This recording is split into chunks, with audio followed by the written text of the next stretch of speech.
Actually ಈ ಭಾಗ್ಯ ಮೊದ್ಲಿಂದಾನು ಈ ಮನೆಯವರಂದ್ರೆ ಲೆಕ್ಕಕ್ಕೆ ಇಲ್ಲ ಆಂಟಿ. ತಾನ್ ಅನ್ಕೊಂಡಿದ್ದೇ ಕರೆಕ್ಟ್, ತಾನ್ ಅನ್ಕೊಂಡಿದ್ದೇ ಮಾಡ್ಬೇಕು ಅಂತ ಡಿಸೈಡ್ ಮಾಡ್ತಾಳೆ. ಅದರಿಂದ ಏನ್ ಪ್ರಾಬ್ಲಮ್ ಬರುತ್ತೆ, ಯಾರಿಗೆ ಎಫೆಕ್ಟ್ ಆಗುತ್ತೆ ಅನ್ನೋದು ಯೋಚನೆನೇ ಮಾಡಲ್ಲ. ಮನೀಷಾ, ಮುಗ್ದೋಗಿರೋದ್ರ ಬಗ್ಗೆ ಮಾತ್ಯಾಕೆ? ಏನ್ ಮಾಡ್ಬೇಕನ್ನೋದನ್ನ ಯೋಚನೆ ಮಾಡೋಣ.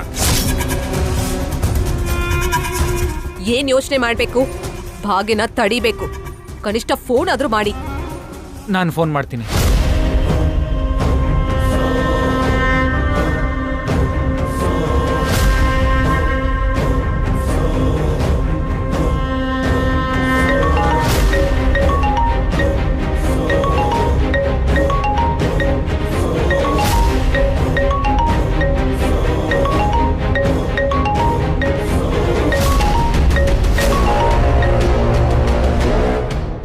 ಭಾಗ್ಯ ಫೋನ್ ಮನೇಲೆ ಬಿಟ್ಟು ಹೋಗಿದ್ದಾಳೆ. ಮತ್ತೀಗ ಏನ್ ಮಾಡೋದು ಅರವಿಂದ?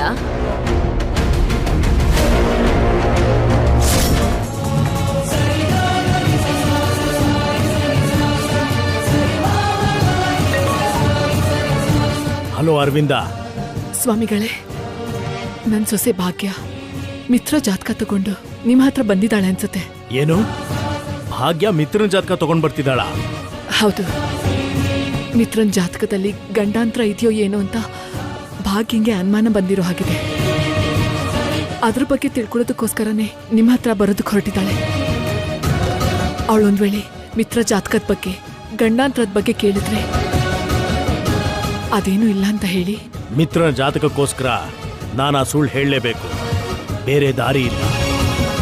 ಅದ್ ಸರಿ, ಭಾಗ್ಯಾಳಿಗೆ ಆ ಜಾತಕದ ಮೇಲೆ ಅನುಮಾನ ಹೇಗ್ ಬಂತು? ಬರದೇ ಇರೋ ಹಾಗೆ ನೋಡ್ಕೊಳ್ಳಿ ಅಂತ ಹೇಳಿದ್ದೆ ಅಲ್ವಾ? ಮಿತ್ರನ ಬಗ್ಗೆ ಭಾಗ್ಯ ಗೊತ್ತಾಗಬಾರ್ದು ಅಂತ ನಿಮ್ಗೆ ಎಚ್ಚರಿಕೆ ಕೊಟ್ಟಿದ್ದೆ ಅಲ್ವಾ? ನೀವು ಹುಷಾರಾಗಿಲ್ದೆ ಏನ್ ಮಾಡ್ತಾ ಇದ್ದೀರಾ? ಕ್ಷಮಿಸಿ ಸ್ವಾಮಿಗಳೇ, ಇದೆಲ್ಲ ಅನ್ಕೊಳ್ದೇನೆ ಆಗೋಗಿದೆ.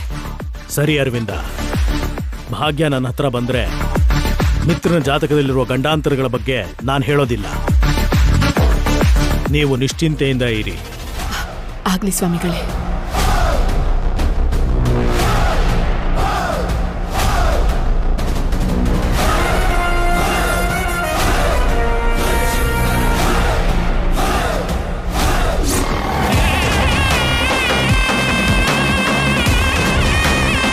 ಅಮ್ಮ ಭಾಗ್ಯ, ತಾತ, ಈ ಸ್ವಾಮಿಗಳು ತುಂಬಾ ಪವರ್ಫುಲ್.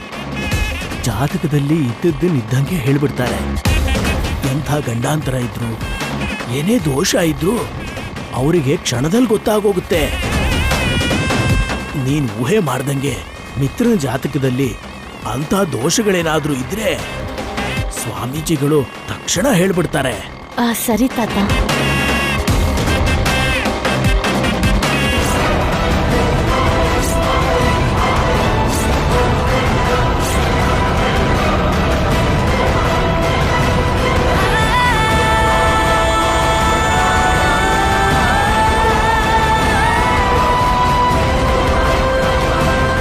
ಇದೇನಮ್ಮ ಸ್ವಾಮೀಜಿಗಳ ಮನೆ.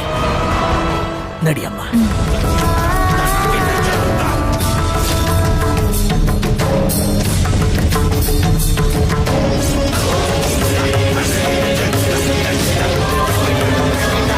ನಮಸ್ಕಾರ ಸ್ವಾಮಿ.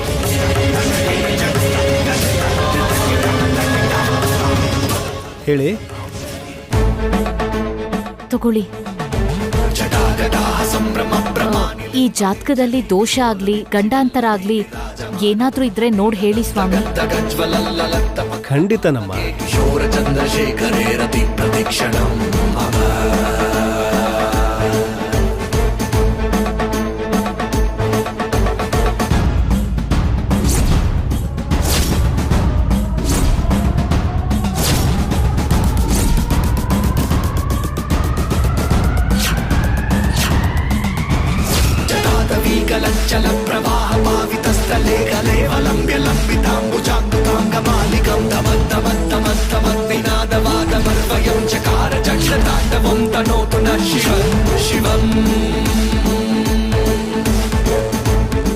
ಈ ಜಾತಕ ಯಾರ್ದಮ್ಮ?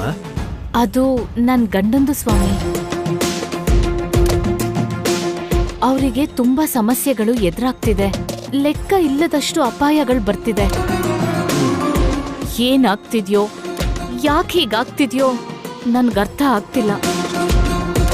ಜಾತಕದಲ್ಲಿ ದೋಷ ಇದ್ರೆ ಅದಕ್ಕೆ ಯಾವ್ದಾದ್ರೂ ಪರಿಹಾರ ಕೂಡ ಹೇಳಿ ಸ್ವಾಮಿ. ಹೇಳ್ತೀನಮ್ಮ.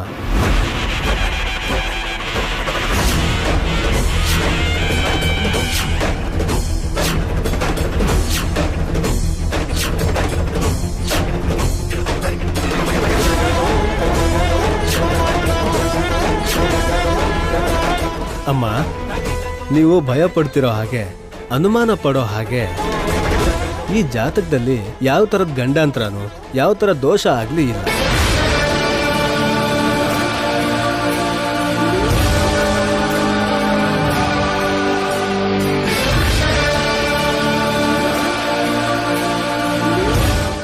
ಎರಡು ಜಾತಕನೂ ಸೊಗಸಾಗಿದೆ. ನೀವು ನಿಶ್ಚಿಂತೆಯಿಂದಿರಿ.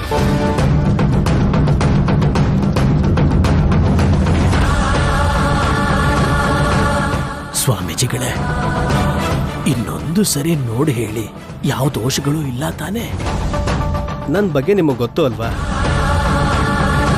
ಈ ಜಾತಕದಲ್ಲಿ ಯಾವುದೇ ದೋಷ ಇಲ್ಲ. ತುಂಬಾ ಅದ್ಭುತವಾಗಿದೆ. ಚಿಕ್ಕ ಚಿಕ್ಕ ಸಮಸ್ಯೆ ಬಂದ್ರೂ ಅವುಗಳು ಕ್ಷಣದಲ್ಲೇ ಕಳೆದು ಹೋಗುತ್ತವೆ ಹೊರತು ಶಾಶ್ವತವಾಗಂತೂ ಇರೋದಿಲ್ಲ. ಅದಕ್ಕೇನೆ ನಿಮ್ಮ ಮನಸ್ಸಲ್ಲಿರೋ ಭಯನ ಮತ್ತೆ ಅನುಮಾನನ ಇಲ್ಲೇ ಬಿಟ್ಟು ಸಂತೋಷವಾಗಿ ಹೋಗಿ ಬನ್ನಿ. ತುಂಬಾ ಸಂತೋಷ ಸ್ವಾಮಿಗಳೇ. ಏನೇನೋ ಅನುಮಾನದಿಂದ ಇಲ್ಲಿಗೆ ಬಂದೆ. ಆ ಅನುಮಾನ ಎಲ್ಲ ಪರಿಹಾರ ಆಗೋ ಹಾಗೆ ಮಾಡಿದ್ರಿ. ಹೋಗ್ ಬರ್ತೀವಿ ಸ್ವಾಮಿ.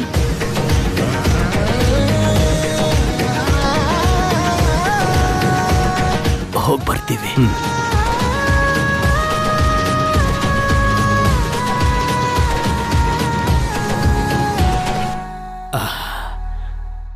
ಅಮ್ಮ ಭಾಗ್ಯ, ನೋಡ್ದ್ಯಾ ಜಾತಕದಲ್ಲಿ ಗಂಡಾಂತರಗಳು ದೋಷಗಳು ಇದೆ ಅಂತ ಎಷ್ಟು ಹೆದರ್ಕೊಂಡಿದ್ಯಮ್ಮ. ಅಂಥದ್ದೇನೂ ಇಲ್ಲ ಅಂತ ಬಹಳ ಸ್ಪಷ್ಟವಾಗಿ ಅವ್ರು ಹೇಳ್ಬಿಟ್ರು. ಇನ್ನು ಮಿತ್ರನ ಜಾತಕದ ಬಗ್ಗೆ ನಿನ್ನ ಮನಸ್ಸಲ್ಲಿ ಏನೂ ಇಟ್ಕೋಬೇಡ, ಸರಿನಾ? ಸರಿ ತಾತ. ಸರಿನಮ್ಮ, ಹೋಗೋಣ್ವಾ? ನೀನು ಮನೆಯಲ್ಲಿ ಹೇಳ್ದೆ ಬಂದಿದ್ಯಾ ಅಂತ ಅನ್ಸುತ್ತೆ. ಅವರೆಲ್ಲ ನಿನಗೋಸ್ಕರನೇ ಕಾಯ್ತಾ ಇರ್ತಾರಮ್ಮ. ಆಯ್ತು ತಾತ. ಬಾಮ್ಮ. ಭಾಗ್ಯ ನಮ್ ಸ್ವಾಮಿಗಳ ಹತ್ರ ಹೋಗ್ಲಿಲ್ಲ ಅಂದ್ರೆ ಬೇರೆ ಯಾರ ಹತ್ರನೂ ಹೋಗಿದ್ದಾಳೆ ಅಂತ ಅರ್ಥ.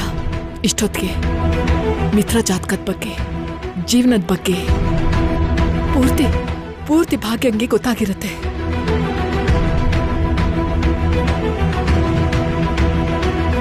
ಇಷ್ಟು ದಿನ ಭಾಗ್ಯಂಗ್ ಗೊತ್ತಾಗದೆ ಕಾಪಾಡ್ಕೊಂಡಂತ ಸತ್ಯ ಇವಾಗ ಅವಳಿಗೆ ಗೊತ್ತಾಗಿರುತ್ತೆ. ಇನ್ನು ಭಾಗ್ಯನ್ ಜಾತಕದ ಪ್ರಭಾವ ಮಿತ್ರನ್ನ ರಕ್ಷಣೆ ಮಾಡಲ್ಲ. ಭಾಗ್ಯಗೆ ಸ್ವತಃ ಯೋಚನೆ ಮಾಡೋದು, ಸ್ವತಃ ನಿರ್ಧಾರ ತಗೊಳ್ಳೋದು ಹೆಚ್ಚಾಗಿದೆ ಅಕ್ಕ. ಮೊದ್ಲೇ ಸ್ವಲ್ಪ ಬುದ್ಧಿ ಬರೋ ಹಾಗೆ ಕಿವಿ ಹಿಂಡಿದಿದ್ರೆ ಈಗ ಇಂಥ ಸ್ಥಿತಿ ಬರ್ತಿರ್ಲಿಲ್ಲ. ಏನೋ ಗೊತ್ತಿಲ್ಲೇ ಮಾಡಿರ್ತಾಳೆ. ಸುಮ್ನೆ ಭಾಗ್ಯನ್ ಮೇಲ್ ಕೋಪ ಮಾಡ್ಕೋಬೇಡಿ. ಸಮಸ್ಯೆ ಎಷ್ಟು ದೊಡ್ಡದು ಅಂತ ನಿಮ್ಗೆ ಅರ್ಥ ಆಗ್ತಾ ಇಲ್ಲ ಅತ್ತೆ. ಭಾಗ್ಯನ್ನ ಯಾವ ಉದ್ದೇಶ ಇಟ್ಕೊಂಡು ಮಿತ್ರನ್ ಜೊತೆ ಮದ್ವೆ ಮಾಡಿದ್ವೋ ಇವಾಗ ಆ ಉದ್ದೇಶನೇ ನೀರಲ್ಲಿ ಹೋಮ ಮಾಡಿದ ತರ ಆಗೋಗತ್ತೆ.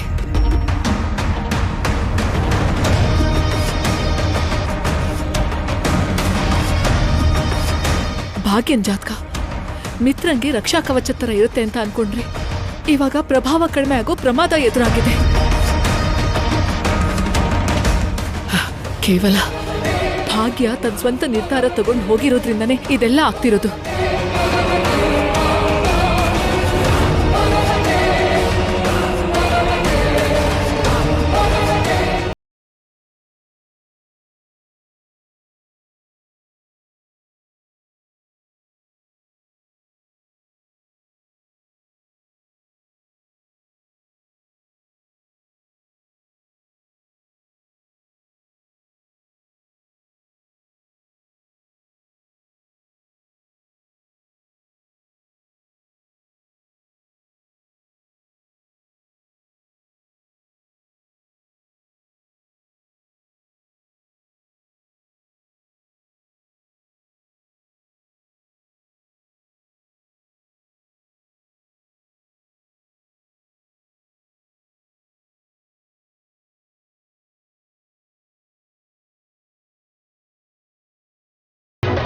ನಿನ್ನೆ ಕೇಳ್ತಾ ಇರೋದು, ಎಲ್ಲಿ ಹೋಗಿದ್ದೆ?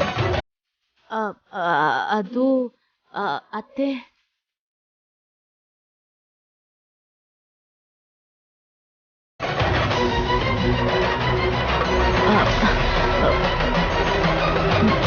ಮಿತ್ರ ಅವ್ರ ಜಾತಕನ ತೋರ್ಸಕ್ ಹೋಗಿದ್ದೆ.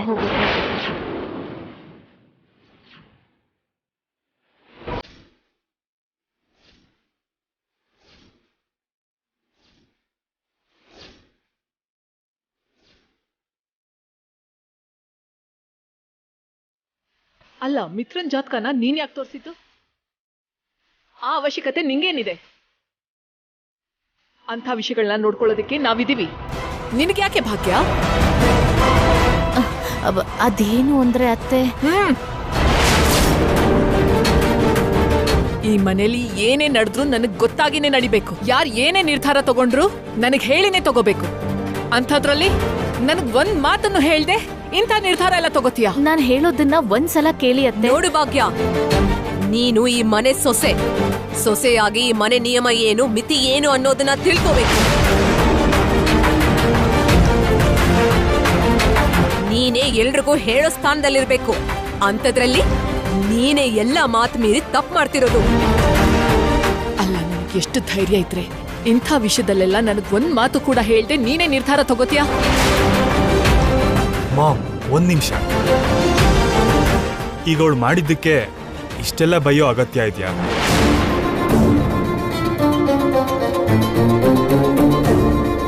ಅತ್ತೆ ಹೇಳೋದು ತಪ್ಪಲ್ಲ ಮಿತ್ರ ಅವ್ರೆ.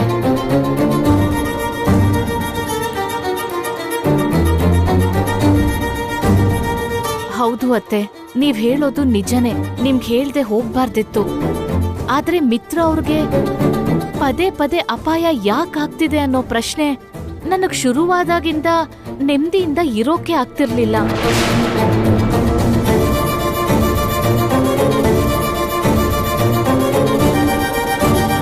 ಮಿತ್ರ ಅವ್ರ ಜಾತಕದಲ್ಲಿ ಯಾವ್ದಾದ್ರೂ ಗಂಡಾಂತರ ಇದೆಯೇನೋ ಅನ್ನೋ ಅನುಮಾನದಿಂದ ನಂಗೆ ಚಿತ್ರಹಿಂಸೆ ಆಗ್ತಿತ್ತು. ನೀವ್ ನೋಡಿದ್ರೆ ಯಾರು ಆ ವಿಷಯದ ಬಗ್ಗೆ ತಲೆನೇ ಕೆಡ್ಸ್ಕೊತಿರ್ಲಿಲ್ಲ. ಅದಕ್ಕೆ ನಾನೇ ನೇರವಾಗಿ ಹೋಗ್ಬೇಕಾಗ್ ಬಂತು. ನಿಮ್ಗೇನು ಹೇಳ್ದೆ ಹೋಗಿದ್ ತಪ್ಪೆ. ಆದ್ರೆ ಹೋಗಿದ್ರಿಂದ ನನ್ಗೊಂದ್ ವಿಷಯ ಗೊತ್ತಾಯ್ತು.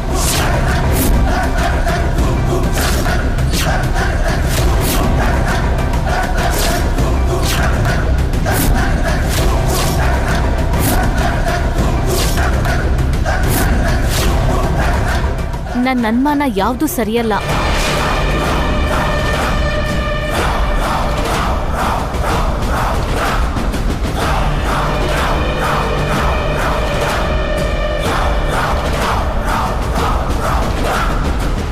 ಮಿತ್ರ ಅವ್ರ ಜಾತಕದಲ್ಲಿ ದೋಷ ಇದೆಯೇನೋ ಅಂತ ನಾನೇ ತಪ್ಪು ತಿಳಿದಿದ್ದೆ.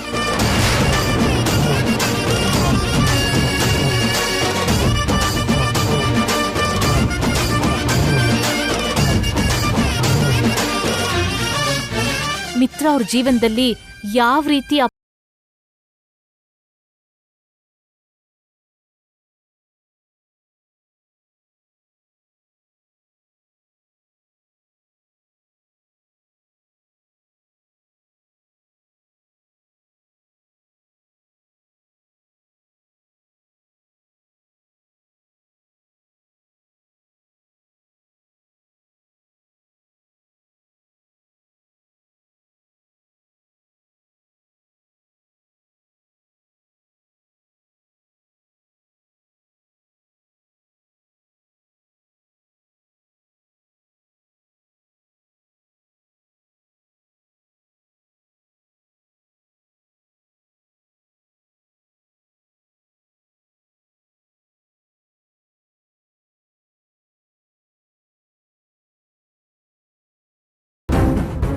ಸರಿ ಬಿಡು, ಆಗಿದ್ದೇನೋ ಆಗೋಯ್ತು. ಇವಾಗ ನಿಂಗೆ ಸಂತೋಷನೇ ಅಲ್ವಾ? ಮಿತ್ರನ್ ಜಾತಕದ ಮೇಲೆ ಇವಾಗ ಯಾವ ಥರದ ಅನುಮಾನನೂ ಇಲ್ವಲ್ಲ?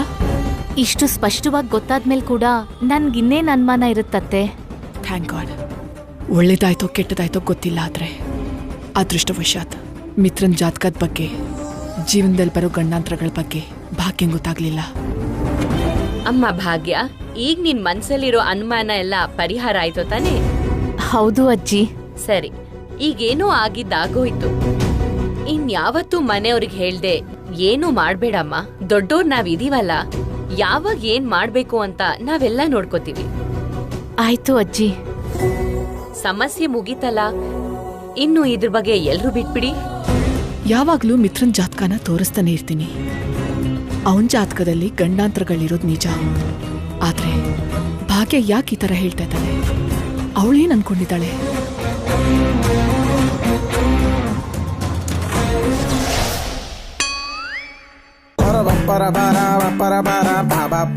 ಶಾಲು ಶಾಲು ಶಾಲು ನಿನ್ನೆ ಏನಮ್ಮ ಹಾಡ್ ಹಗ್ಲಲ್ಲೇ ಕನಸು ಕಾಣ್ತಿದ್ಯಲ್ಲೇ?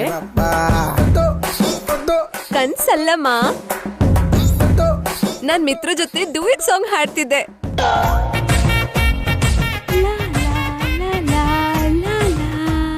ಕನ್ಸಲ್ಲಿ ಮಿತ್ರ ಜೊತೆಗೆ ಡ್ಯೂಯೆಟ್ ಅಂದ್ರೆ ಓಕೆ, ಆದ್ರೆ ಪೇಪರ್ ಜೊತೆ ಡ್ಯಾನ್ಸ್ ಏನೇ? ಅದ್ರಲ್ಲಿ ಏನಿದೆ? ಮಿತ್ರನ್ ಜಾತಕಮ್ಮ. ಇದು ಇಲ್ಯಾಕಿದೆ? ಒಂದ್ಸಲ ಈ ಜಾತಕನ ಯಾರಾದ್ರೂ ಎಕ್ಸ್ಪರ್ಟ್ಗೆ ತೋರಿಸ್ಬೇಕಮ್ಮ. ಆಲ್ರೆಡಿ ಭಾಗ್ಯ ತೋರ್ಸಿದಾಳಲ್ಲ, ಎಲ್ಲ ಚೆನ್ನಾಗಿದೆ ಅಂತ ಅಂದ್ರಲ್ಲ. ಭಾಗ್ಯ ತೋರಿಸಿದ ಜಾತಕ ಮಿತ್ರನ್ ಜಾತಕ ಅಲ್ಲಮ್ಮ. ಏನ್ ಹೇಳ್ತಿದ್ಯೆ? ಭಾಗ್ಯ ತೋರ್ಸಿದ್ದು ಯಾರ್ ಜಾತಕ? ನಂಗೋಸ್ಕರ ಅಪ್ಪ ಒಂದು ಸಂಬಂಧ ನೋಡಿದ್ರು ಅಂತ ಹೇಳಿದ್ಯಲ್ಲ, ಅದೇ ಜಾತಕ. ಭಾಗ್ಯ ಮನೆಗ್ ಬಂದಿದ್ಲಲ್ಲ, ಆಗ್ಲೇ ಚೇಂಜ್ ಮಾಡ್ಬಿಟ್ಟೆ.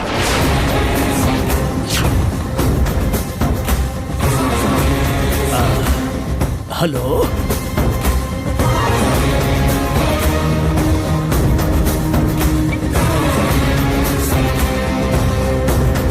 ಇದ್ರಲ್ಲಿ ಮಿತ್ರ ಜಾತಕ ಇದೆಯಾ?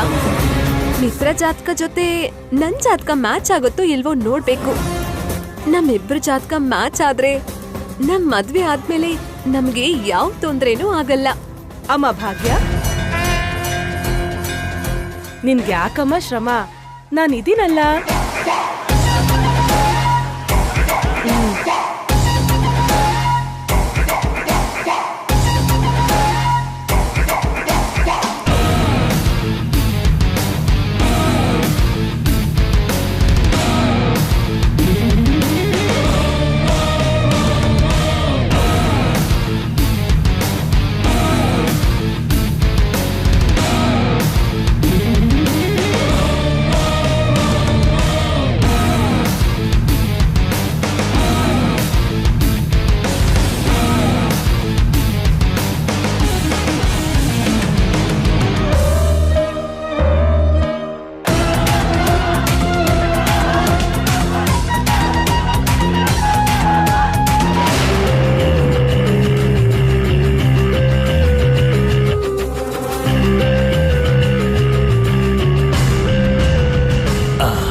ಜಾತಕ ತಗೋ.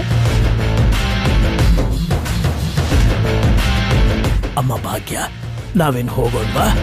ಬಾಮ್ಮ.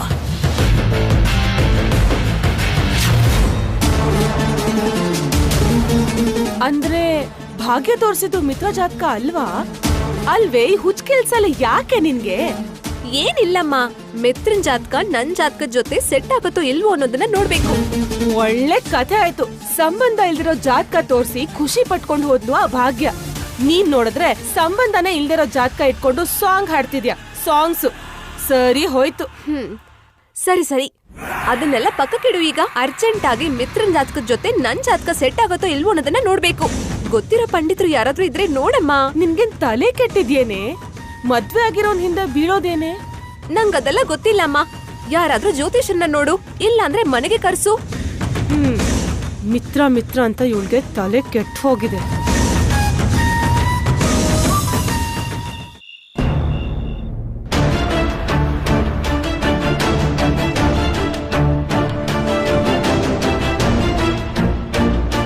ಮಿತ್ರ ಅವ್ರ ಜಾತಕದಲ್ಲಿ ಗಂಡಾಂತರ ಇದೆ ಅಂತ ನಾನೇ ಅನುಮಾನ ಪಟ್ಟಿದ್ದೆ. ಮಿತ್ರ ಅವ್ರ ಜೀವನದಲ್ಲಿ ಯಾವ ತರದ ಅಪಾಯನೂ ಇಲ್ಲ. ಅದ್ ಗೊತ್ತಾದ್ಮೇಲೇನೆ ನನ್ ಮನ್ಸು ನೆಮ್ಮದಿಯಾಗಿದೆ. ಈಗ ಅವ್ರ ಜಾತಕ ಚೆನ್ನಾಗಿದೆ ಅಂತ ಗೊತ್ತಾದ್ಮೇಲೆ ನನ್ನ ಅನುಮಾನ ಎಲ್ಲ ಹೊರಟೋಯ್ತು. ಜಾತಕದಲ್ಲಿ ಗಂಡಾಂತರ ಇಲ್ಲ ಅಂದ್ರೆ ಹೇಗೆ? 13 ತಿಂಗಳವರೆಗೂ ಏನಾದ್ರೂ ಒಂದು ಕಷ್ಟ ಇದ್ದೇ ಇರುತ್ತೆ ಅಂತ ದೀಕ್ಷಿತರು ಹೇಳಿದ್ರು. ಹೋಗ್ಲಿ ಬಿಡು, ಆ ವಿಷಯ ಭಾಗ್ಯಂಗೆ ಗೊತ್ತಾಗ್ಲಿಲ್ವಲ್ಲ, ಅಷ್ಟು ಸಾಕು.